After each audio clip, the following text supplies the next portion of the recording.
இன்றைக்கி ஒரே ஒரு நாய்க்குட்டி தான் கிடச்சிருக்கு. அதுவும் எனக்கு தான். நம்ம டெய்லியும் அந்த நாய்க்குட்டியை வீடியோ எடுத்து போடுவோம்.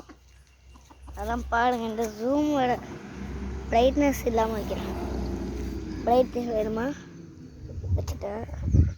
ஒரே ஒரு நாய்க்குட்டி தான் இருக்குது. அதுவும் டெய்லி வீடியோவில் வரும். நான் காமிக்கிறேன். அதோட அம்மா இருக்கே, அதோட அம்மா கூட அது விளாட்டும். அது பால் குடிக்கிற ஒன்றும். பால் குடித்தோடனே நான் நிம்மதியாக ஒரு நாள் எத்தனை வீடியோ வரும்னு சொல்கிறேன்.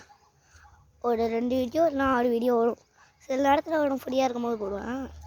ஆனால் ஹோம்ஒர்க் ஒன்றும் எழுதலை, நாளைக்கு எழுதிப்பேன். ஏன்னா நாளைக்கு சண்டே. சரி பை. இன்றைக்கி சாட்டர்டே, நாளைக்கு சண்டே லீவ். இன்றைக்கி ஏன்னா இன்றைக்கி ஸ்ரீமதி அக்கா நினைவு நாள். அதனால தான் எங்கள் ஸ்கூலில் லீவு. நான் சக்தியில் தான் படிக்கிறேன். சக்தினா சிபிஎஸ்சி. சரி பை.